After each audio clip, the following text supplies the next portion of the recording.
Hi, everyone. I'm Amy Spain Duncan. I am an alcoholic. My sobriety date is March the 6th of 2010. I am sponsored by a woman who is sponsored, and I sponsor women who sponsor women who sponsor women, and I love that part of my life so much. I have a home group. I have two home groups, really. I have one that meets on Zoom. That's kind of just a holdover from COVID. And I have an in-person home group that I've been a part of for the past 10 years. And that group raised me. I have that home group where it's a pocket of enthusiasm, and the feeling was electric. And I love that about my home group. It's a perfect place for me. I want to thank Ralph for reaching out and including me and all of the people who are doing service today to make this possible. I want to thank Kent, who I've already thanked, but I appreciate you, Kent, so much and all that you do. And of course, Polly, my hero.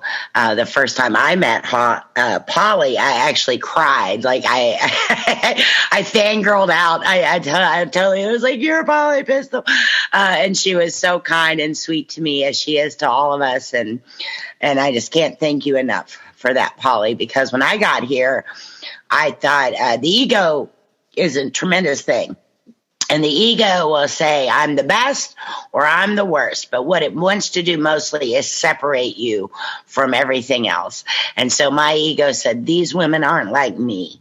They don't know what kind of mom I've been and how I failed so miserably. And they don't know that I'm an adulteress. And they don't know that I am dangerously antisocial. They don't know how dark and evil it is to be me.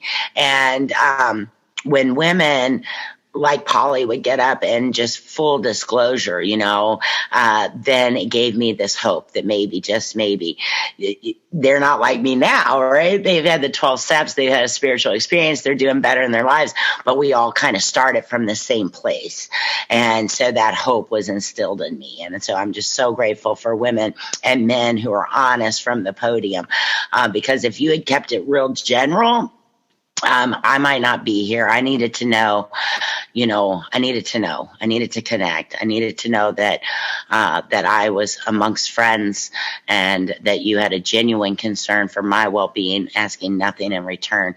I had felt unsafe so long. And in Alcoholics Anonymous, I felt safe. And that was the hook, right, for me. So when Ralph asked me to talk on resentments, we laughed because I don't really have any. No, I'm just kidding. I am the queen of justified anger. I am they had it coming. They should have known better. You're going to learn today, messing with the wrong one. You done effed around. Now you're going to find out, this is me. This is how I came in and can still be in Alcoholics Anonymous, right? Because when I talk to you about feeling safe, I want you to know that I felt unsafe. Right? So I viewed the world as this hostile place. I walked around with my dukes up, man. I was waiting for you to swing and I was going to swing back. And I got into this crazy, bizarre world of Alcoholics Anonymous where you speak the language of the heart, where you talk about forgiveness, you talk about setting aside things, and love and tolerance is our code. And I'm like, who are you, like shiny, happy people? There's no way this works in real world, because I just brought so much anger and resentment and insanity with me when I got here. And we talk about pulling out old ideas, root and branch. I wasn't willing to put all those things down. I was incapable of putting all those things down. Even if I wanted to, I didn't have the power to. Those things were engraved and embedded, and they were part of me, and I could not wish them away. The book tells me that I can no more wish away a resentment as I could wish away drinking. Like, this is part of me. I'm going to need help with this. I'm going to need big, big help.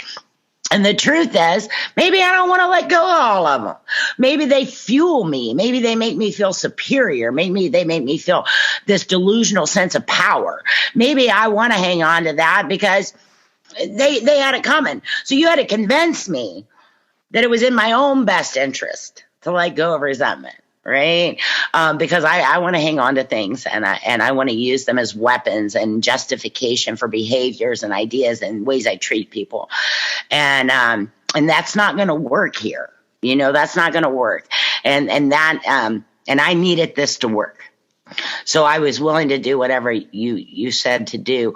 I want to, I love to hear Kent talk because he talks about the irritable, restless, and discontent of sobriety.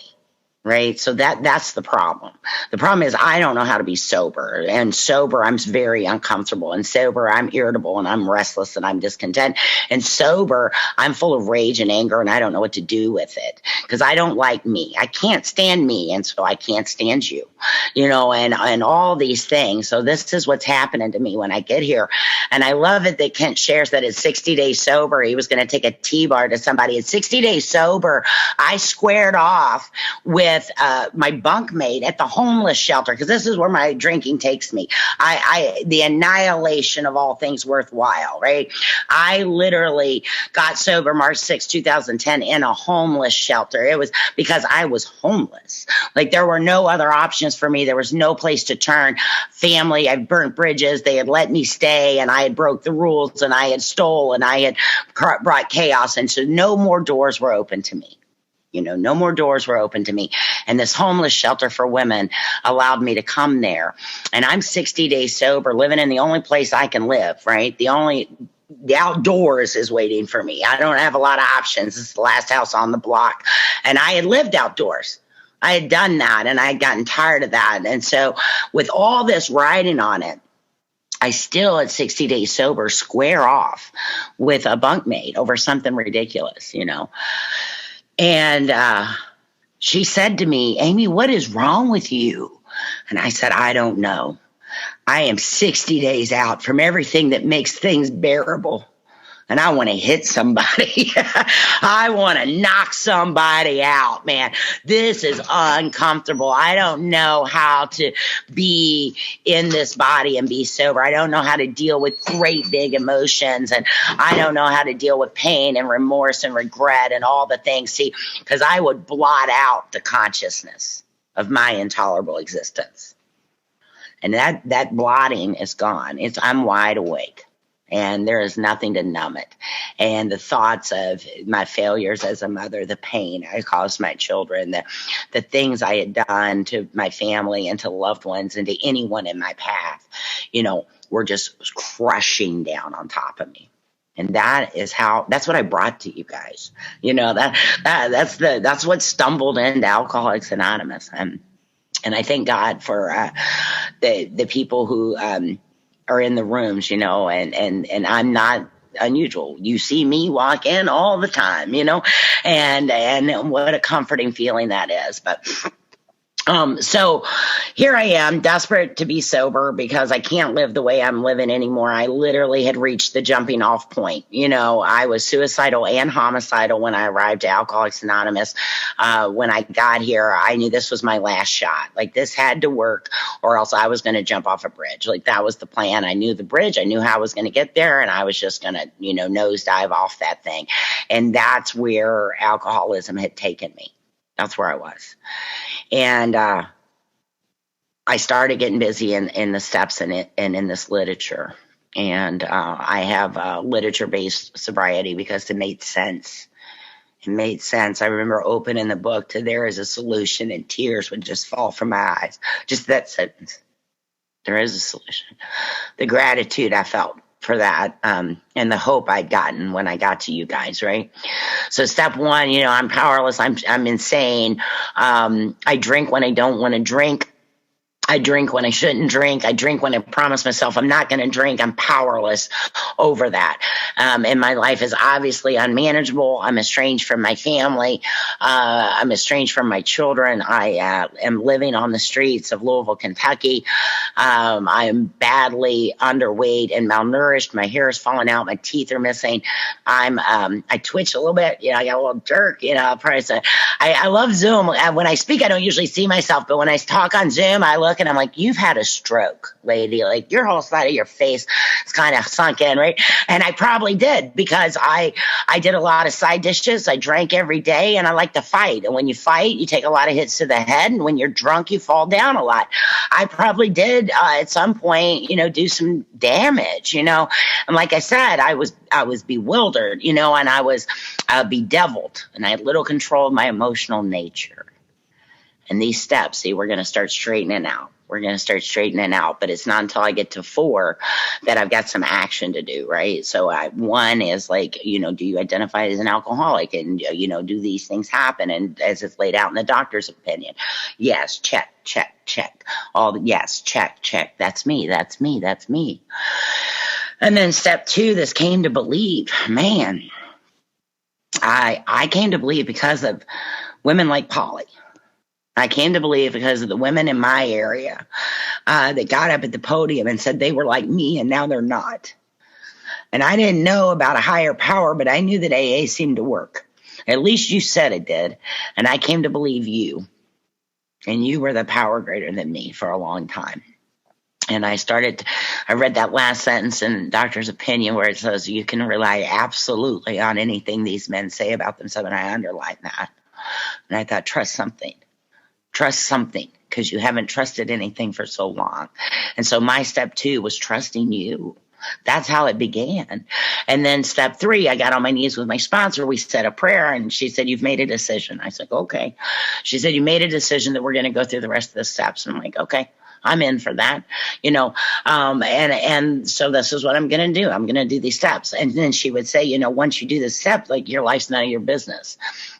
You've just turned it over to God. So when things would happen that I didn't like, I don't know, whenever I got a security assignment at the homeless shelter, and I couldn't go to my favorite meeting on Tuesday, and these were big deals. These were big deals. When little Amy doesn't get her way, these are big deals to me, because this is the way my brain is operating at 30, 60, 90 days sober. And she would say, do you trust God's will in your life? You made that decision in step 3. I'd be like, so I balked, but I was like, okay, we'll just roll with it and see what happens. And that's what I did. And then we sat down to do a step 4. So a lot of times, step 4, it's this boogeyman step, and it's this like, I don't want to do it. And if you don't do a 4, you'll drink a 5, and all this stuff you hear about step 4. But I was just in a hurry to get well. Like, I hated me. I hated the way my mind raced. I hated that I would, that the harms I caused. Like, I wanted to get through the steps. And, I am a results kind of person. I like to be done with the process. I want to be wherever the process is going to take me, but I want to skip the process. I can figure it out intellectually, and I just want to be there. But I don't want to do the work it takes to get there. I came in and I wanted to be 20 years sober, but I wasn't, sure I wanted to stay sober 20 years, and that's how you get that, right? So that's how you get there. And I didn't want the process, but this, my sponsor convinced me that we were on a life and death errand. And I knew that. I didn't take a lot. I knew I was going to die. This is a life or death errand, and I had to do this. So the first thing we had to look at were my resentments, and honest to God, something happened just in the first 30 days, like 1, 2, and 3, where I kind of started figuring out that everything was my fault. Like, I'd heard that, like, at the gig, I lived on the streets. You get used to reading a room and kind of figuring out what people are saying, in this heightened state of awareness with your dukes up. And I had figured out that, you all were going to say this was all my fault, that's kind of where we were going with this. So I had decided, I had been filled with so much hope.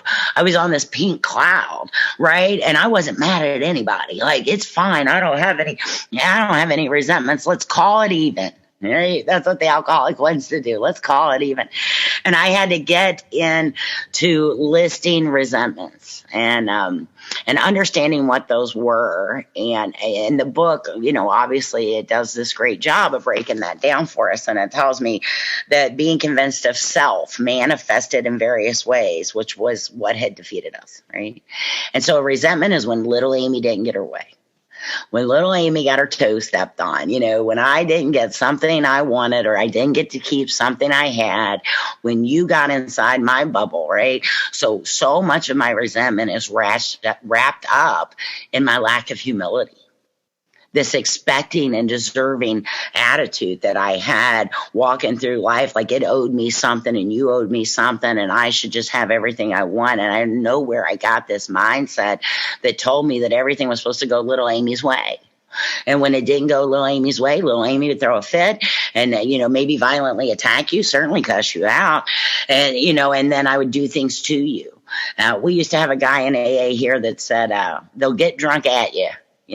So I'm mad. I'm going to show you. I'm going to get drunk. And this resentment will drive me out. It'll separate me from you. As it had separated me from all the people in my life before. Right. So I couldn't bear the idea that my sweet mother didn't deserve my anger. That's hard. Because that's how I justify what I do. That's how I digest it. That's what makes it bearable. Is that, you had it coming. I've got to fix that in my brain that you deserve my wrath, my inconsideration, my dishonesty, my selfishness. Somehow you have done something to justify the way I'm treating you. And I had to start getting rid of that. I heard a speaker say that anything that stands between me and God has to be removed.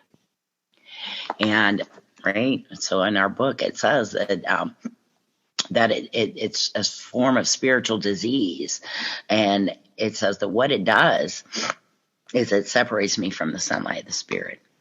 So anything that stands between me and God has to be removed, right? And resentment is there. It is even though it's not at God, it's at you, right? I'm carrying a darkness. I'm carrying a low energy. I'm carrying a negative feeling. I'm carrying this justified anger, and it's standing between me and God. And so how am I going to clear this thing between me and God? Well, I'm going to have to clear this thing between me and you. I have to clear this thing between me and you. And that's what the 4th step allows me to do, right? I'm going to clear the air. I'm going to release this anger. I'm no longer going to use this as an excuse for my poor behavior. I'm going to treat you as if this thing doesn't exist between us, right? And I'm not the bigger person. I went to Catholic schools. I know that, we're supposed to be the bigger person and turn the other cheek and forgive people. That's not me. That's not me. It's not who I am. It's not like in my core, in who I am. I'm a justice girl, I'm an I'll show you girl. And I had to start putting this away because my life depended on it. It had nothing to do with you. So they convinced me to do the steps, not because, the people that had hurt me deserve forgiveness, but because if I didn't, I would die. It was selfishness that drove me into step 4 and willingness to do the work because I didn't want to die. I wanted to be different. I wanted to be better. I wanted to have what you had. And so I was willing to start putting these resentments down on paper and start asking myself why I had them. And the book explains it. It's the selfishness, the self-centered, it's the self-seeking, it's dishonesty, it's inconsideration. It's that little Amy didn't get her way, and so I'm going to hang on to these. When we talk about the manifestation of this spiritual malady, right, in our lives, that we're warned through in the 4th step about resentment specifically, that these are fatal for the alcoholic, that we'll drink behind them, and to drink is to die. I had no problem with that. I understood that. And it tells us it's the number 1 offender. So resentment stays way up there. But if you're a person who likes to think yourself, oh, I'm not mad, and oh, I let that go, but resentments are cunning too, because you think you did. You'll convince yourself you did, but then all of a sudden it's affecting your behavior. You're not going to that meeting. You're not calling that person when, you're passing judgment. I get real judgy. I'm very judgy of people and situations, and maybe underneath that is a resentment, right? Maybe underneath that is some work to be done. There's always work to be done, and that's what one of the things for me for Alcoholics Anonymous is there's no boredom. If you're bored in Alcoholics Anonymous, I don't know what you're doing. I can't keep up. I can't keep up. The spiritual disciplines, the practice and the principles, the 10-step inventory, the resentments that pop up that I thought I dealt with, and all of a sudden, I'm smirking at you or thinking a negative. I'm like, God bless, I thought I was done. There's work to do. There's more work to do. I'm in a continual confrontation of myself to make a space where the sunlight of the Spirit can sit. Because I'm a terribly flawed human being. And there's so much work to do in service and sponsoring women and going to detoxes and H&I commitments and things that we can do to help other people. Like there's no room for bored. I don't know how people get bored. I can't keep up with what this program offers us and gives us and the opportunities to do. While Polly was speaking, my sweet aunt from Baltimore was texting and wants me to bring my mom, her older sister, to visit, and I get to make arrangements and get 2 plane tickets so I can take my sweet mom to visit her baby sister this summer. That woman that I was so resentful for, that woman that I blamed. See, my mom and dad divorced when I was 7. My dad's one of us. My mom had the sense to get off the track, right? She wasn't going to lay there with me and my sister and get run over by alcoholism. She'd grown up in it. She knew what it would look like, and she had the sense to get off the ride, And then my dad's life spiraled after that. He did get sober when I turned 18, and my dad died with 30 years sober, walking on the sunny side of the street. And it was an amazing gift that God gave us, that we got to be sober together. We got to share this program. My father always said Alcoholics Anonymous allowed me to be the man I'd always wanted to be but couldn't. So, but my sweet mama, here she is, single, raising 2 kids with this deadbeat loser of an ex-husband, who's just in the grips of alcoholism. And I blame my mom. I blame my mom that my dad's gone, because I'm a daddy's girl, and I'm going to hold her over that, and I'm going to punish her for that. I said my mom didn't like me. I told you my mom was a bad mom, and she was this and she was that. And then I got to Alcoholics Anonymous, and I heard a speaker say, I used to think I had a bad mom till I realized my mom had a bad kid. And I had to look back at that, right? The book in Resentment, it talks about what are my mistakes? Where am I at fault? And what I've done is I have gotten mad at my mom without ever looking at my part. I was a terror. I was a terrible teen. I started drinking in junior high. Like, I started rebelling and worrying and robbing sleep and robbing peace and holding my family hostage like a terrorist at the big old age of, 12. I did that forever. Until I got here in 2010. I was 39 years old when I got sober. My mom watched me helpless as I got in bad relationships, as I started having her grandchildren and not taking care of them the way they deserve to be taken care of. The lies I told my mom, the dishonesty, the way I stole from them. Like, I would conveniently just blot all that out, and I would tell you about her. This thing I had with my mom, right? Tensions were high, right? But it started to open my eyes to looking from another person's point of view, to not being the center of the universe, to developing some humility that is necessary for long-term recovery, right? For a long-time recovery, for our wellness. We have to at some point develop some humility.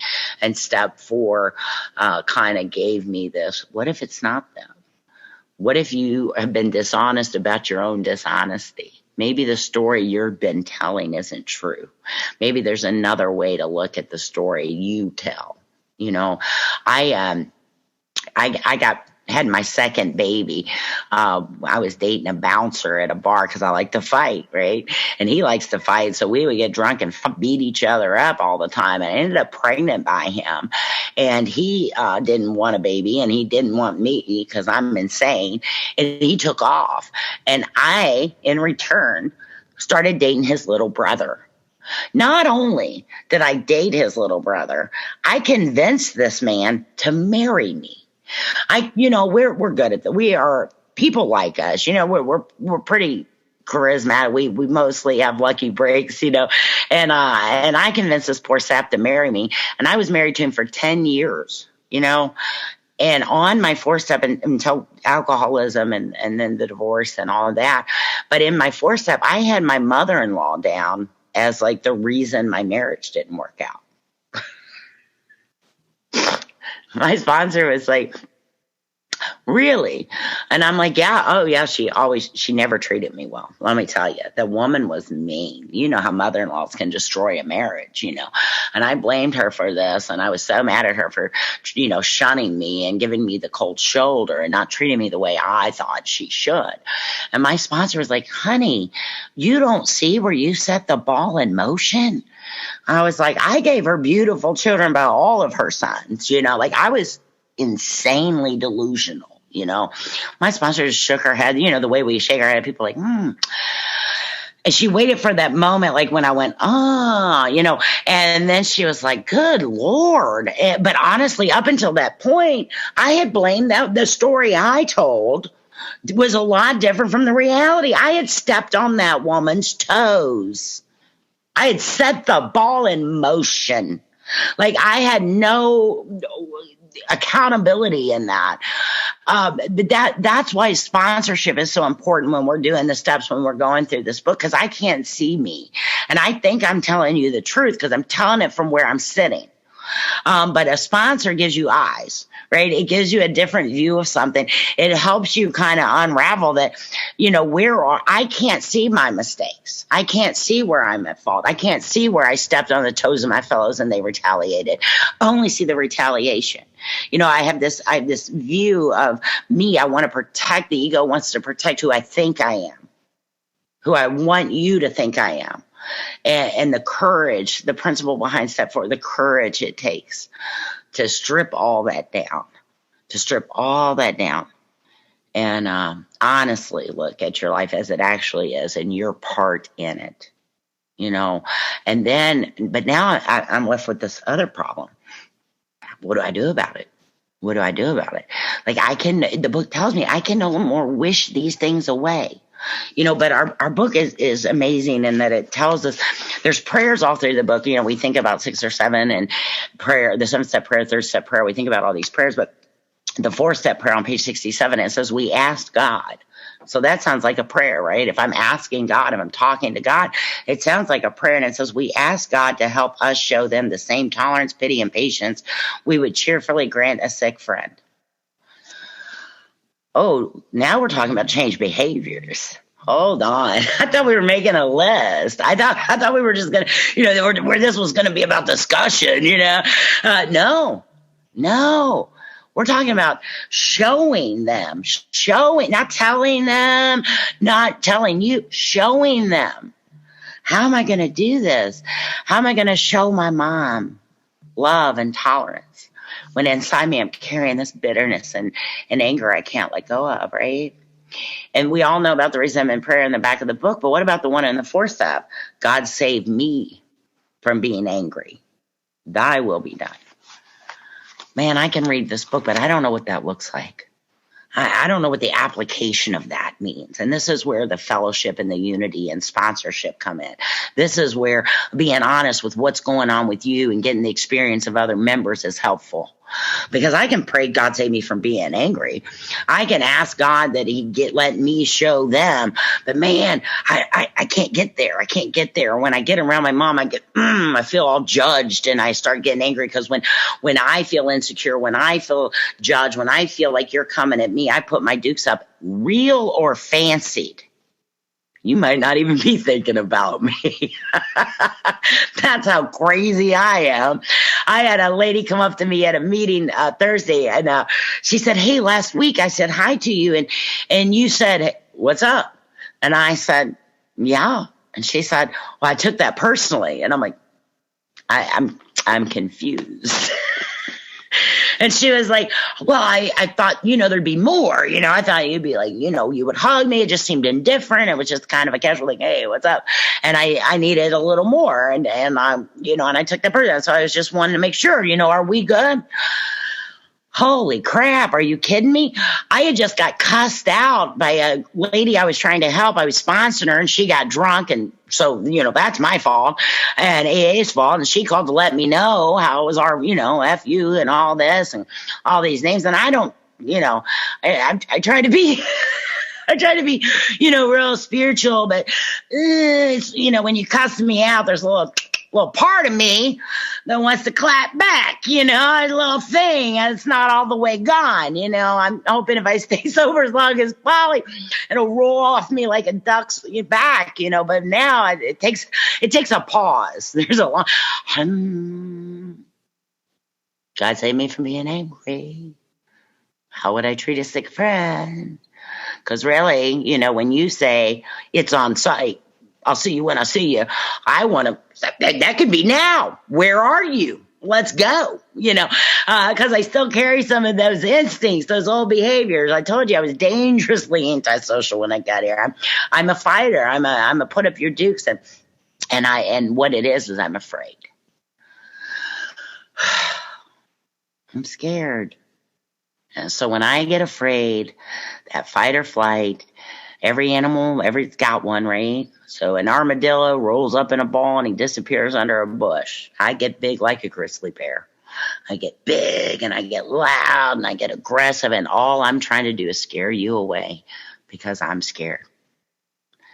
That 4-step shows us so much about ourselves, right? We have swallowed some big chunks of truth about ourselves and we've digested some things, right? But I have to have the courage to look at that. I have to have the gift of desperation, right? The only way you're going to convince me is if my life is on the line. My very life depends upon it. And I was in Florida a few weeks ago at a conference, and I think they say this maybe down south in Florida, but it was the first time I'd heard it, here in Kentucky or being from Kentucky.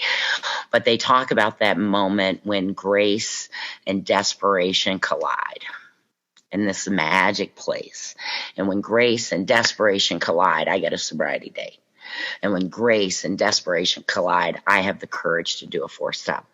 I didn't stay in my 4-step long. I didn't stay in my resentments long. My sponsor wouldn't let me. I mean, we had to stop the bleeding, and I did it to the best of my ability at that time. And what's great about this program of action is I'm going to have time. These things are going to come up in my daily life, right? So I'm going to have a step 10 to help me cover whatever I didn't cover, at 90 days sober, still twitching at the homeless shelter. Because the things I thought I was mad at, turns out after sobriety and step 11 and working with other women, I find out more will be revealed. But I have these steps in place to help guide me, and I get to come back to it, and I get to come back to it, and I get to come back to it. I will tell you that I was about 5 years sober, and I kicked in my neighbor's door. Long story, they made me mad, whatever. And I got justified anger. I carry that stuff in my purse. I never leave home without it. You had it coming, and I'd done this, and I called my sponsor. And I was like, what's wrong with me? And she said, you have to do all the steps, honey. And I said, what do you mean? She said, the second half of 11. I refuse to meditate. If you are like me, and if you're like Kent when he arrived, and so many of us are, we come in with all of these resentments, and some of the, and we do 4-step work, and we try to get rid of them, and we do 10-step work so we can revisit them. But if you're early in recovery, take another woman through the steps, or another man. If you're a man, take them, however you do it. Here we stick it late. I don't know. Never mind. I know out in California, you guys are all crazy. Men sponsoring women, women sponsoring men. In Kentucky, our sex instinct's too big. We can't do that. We'll mess the whole thing up. At least I will. But if you take a woman through the steps, she's going to bring out, you're going to see in her things you thought you were okay with and that you had dealt with. And so, like, you're going to go through the steps the first time, but every time I take a woman through the steps, it is an invitation, right? Teresa says the steps are an invitation to us. And it's an invitation to look at ourselves, to grow, to examine, right? And in step 4, we have this invitation to look at our own resentments and how they've served us. Because again, you have to convince me that I need to be rid of this. So you tell me that it's fatal. Well, that's a good argument to look at resentments. You tell me that it blocks me from the sunlight of spirit, and I know I need to be in the sunlight of spirit, so that's a good reason. You tell me that it's going to cause me to continue to harm others, right? Because I'm going to continue to act in these ways if I don't identify and be rid of these things that are blocking me. That's a good reason, right? And then you ask me to take another woman through the steps, and when I take that woman through the steps, and I'm listening to her, and I'm talking with her, a lot of times there's shared resentments that we have, or similar resentments, and I can share with her what I've done. And then sometimes they're new, and she'll say something happened, in a 5th step, and I'll be like, I'm mad. I'm mad for her. Why am I mad? If I don't have my own resentments, I'll borrow yours. That's how sick I am. I'm like, they did what? Oh my God. Now it's going to be my resentment because I crave this chaos and this confusion and this thing that allows me to judge you and treat you poorly and sit away from you or snub you or come after you, whatever poor behavior, this harms against humanity that I want to do. I need a resentment to fuel that and justify it and make it okay. Right.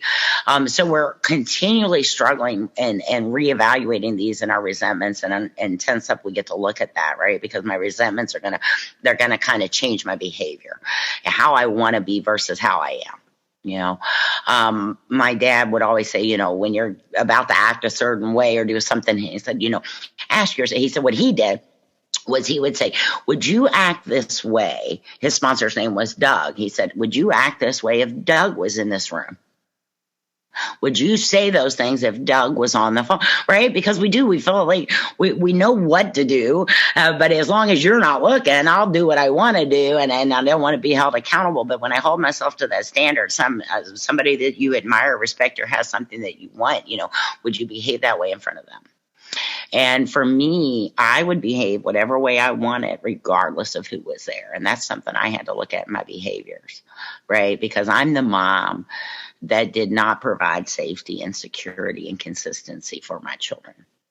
I'm the mom that would throw a fit or fist fight somebody. I never had the maturity or the desire or the selflessness or the humility to say, let's have this conversation later when it's more appropriate. Right?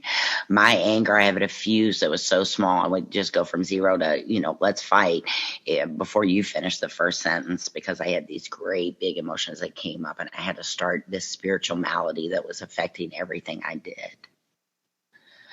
Resentments was just a place that I stayed in my life, and doing it, putting it on paper and looking at my mistakes, and then doing these prayers, and then changing my behaviors, how I treated other people mattered.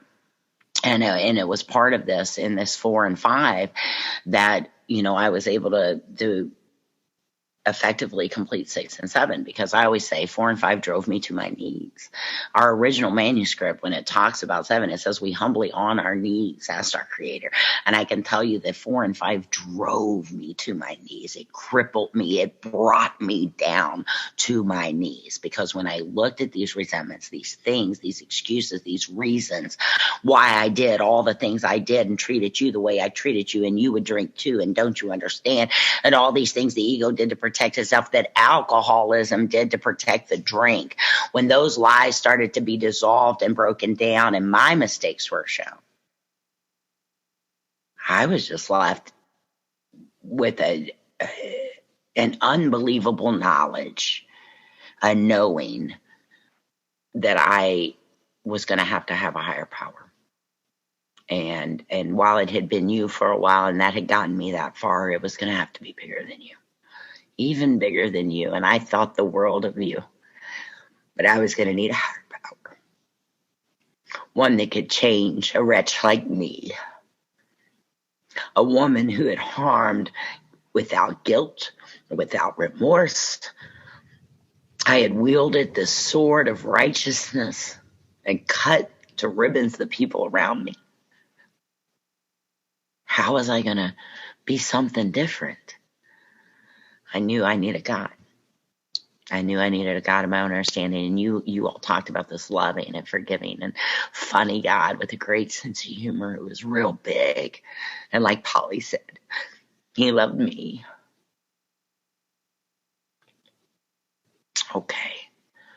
Okay.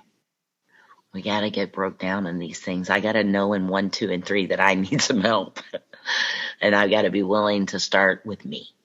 And that's 4 and 5, right? That's my 4th step. Those are my resentments, how I'm going to get rid of these, what I'm going to do with them. And I pray. And here's the thing. We don't go to jail for what you think. Right. So I have to treat you. I have to show you tolerance, love, and pity. I would say, my sponsor would be like, you pray for them. Right. That's what you do in the 4th step. You got to pray for them. And I'd be like, I don't want to pray for them. And my sponsor said, I want you to pray for them, even if the words taste like shit in your mouth. You pray for them. It was about what we do. It was this program of action. And somehow these things that I didn't think would matter, that I didn't think would help, began to help. I heard speakers say, I told you that deal about like, what if I treated my mom like as a good daughter would? What if I stopped waiting for my mom to be a good mom and I start being a good daughter? What does that look like? Right. And so I would start doing that, and I would pray. And I heard this from a podium, right? Guy said he would approach his mother's house. He would see her outside in the yard, and he would say, God, let me see her like you see her. Let me see her like you see her. Show me what you see in her, because God loves all of us, and he sees he likes us, and so I see with spiritual eyes. I want to hear with spiritual ears. I want to soften this hatred, this resentment, this thing that I've carried and nurtured and protected, right? To protect the drink, to protect the ego, to justify my behaviors. I want this to dissolve so that I can be this new creation, standing in the sunlight of the Spirit, so that I can treat people differently, so that I will feel better, so that I can stay sober. Right. And I started doing that with my mom, and my sponsors said, I want you to call your mom every Sunday and just say, I love you, Mom. And I was like, man, that's going to be weird. Me and my mom, we don't have conversations like that.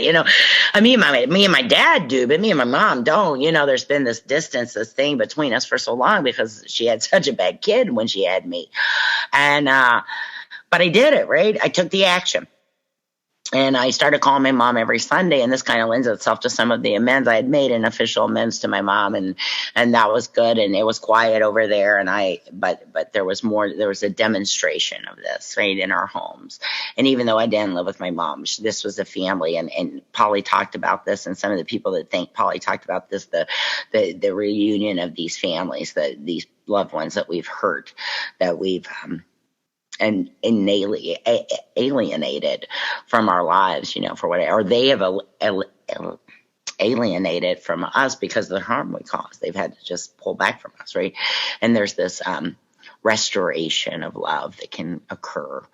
And so I started taking the action. I started calling my mom every Sunday, because I was told to call my mom every Sunday. And eventually the conversations got a little longer, and then we're calling each other on Wednesday to check in. And then I started to visit my mom on Sundays, just for a few hours. I just go to her house and see how she was doing and visit and leave. And a year later, my mom was diagnosed with lung cancer, and it was a scary time for our family. But I'd done that legwork. I had followed your suggestions. I had built this relationship so that when that happened, my mom called me and she wanted me there.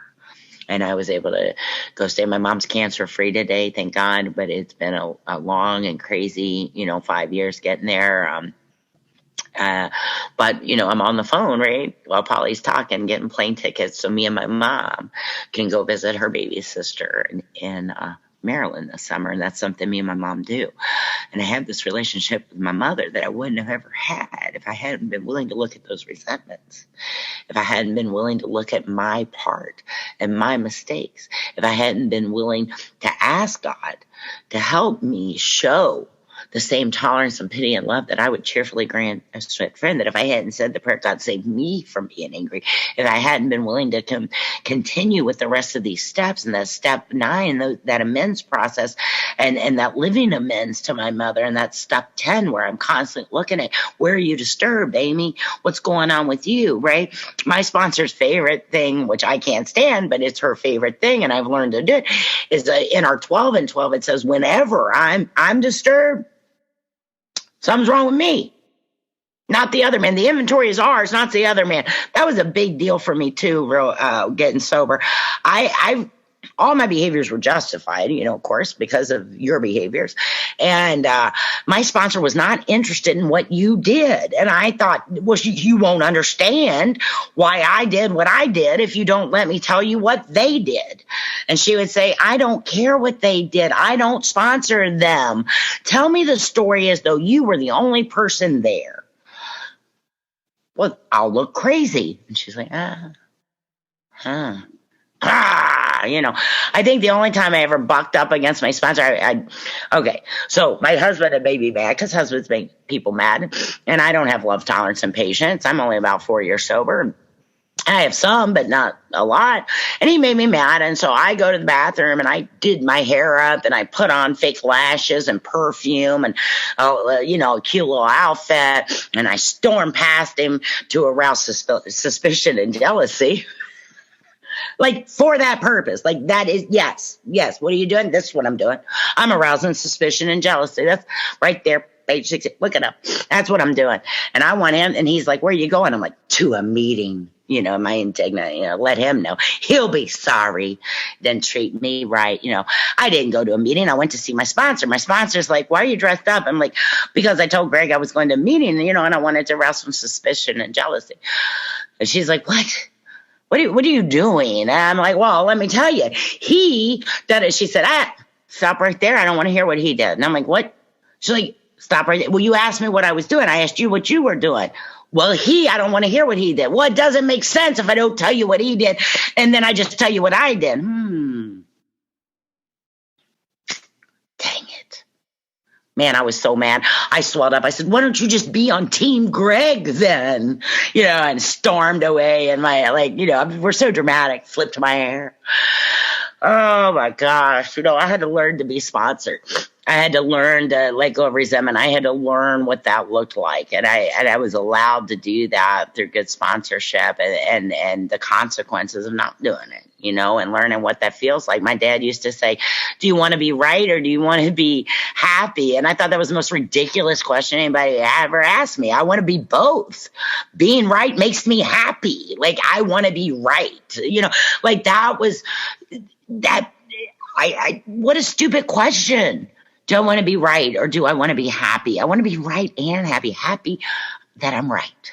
That's what I want to be, And you stay sober and you stay around here long enough, and you develop that God conscious, and you really start working on these spiritual principles. I want to be happy, but you have to get there, and you cannot wish it away. There is work to do. Right? A price must be paid, right? We have the leveling of pride. The ego must be smashed. Man, the ego, edging God out. But first, before I can edge him out, I got to let him in, right? He was edged out when I got here. I was nothing but ego and resentment and justified anger and harming others, and self-loathing and self-obsession and self-interest and inconsiderate and dishonest. God was gone when I got here. The steps are going to let God back in, right? It's going to unblock the things that stand between me and you. And then it's going to unblock the things that stand between me and God. And as long as I keep that open, right? Because when you're filled with the sunlight of the Spirit, when you've allowed God in, you just have to be careful the ego doesn't start edging God back out. And I can do that when I get self-righteous. I can do that when I get judgmental. I can do that when I stop saying yes, right? When I start thinking I'm important or I'm busy or I've got, what do you have to do, right? I have to say that to myself, like, lady, you washed in here 50 pounds underweight, hair and teeth missing, twitching. And this thing saved your life. There's nothing else I got to do today but be right here with you beautiful people celebrating the program that changed all of our lives and continues to save lives all across the world.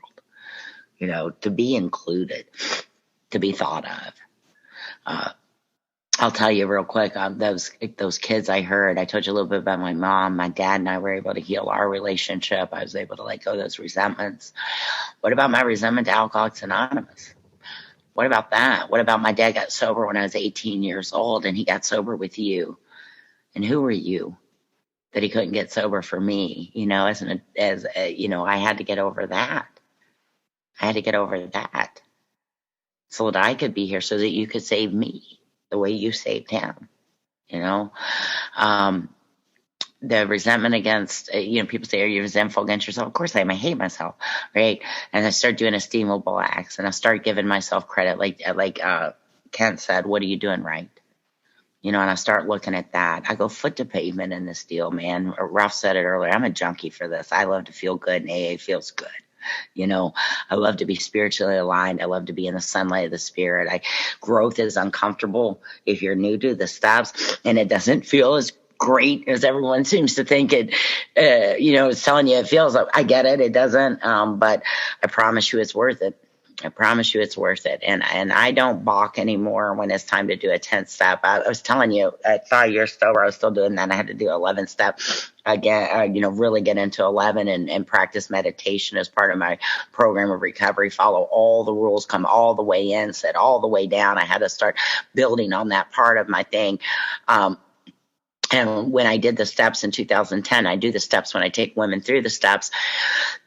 And as long as I continue my maintenance steps, I'm good. But there was a time when I was so resentful and angry that my sponsor put me back on 4. She said, you haven't been doing a 10th step, have you? And I was like, yeah. No, I haven't. Let's get honest. I haven't been doing a 10th step. I think about the 10th step.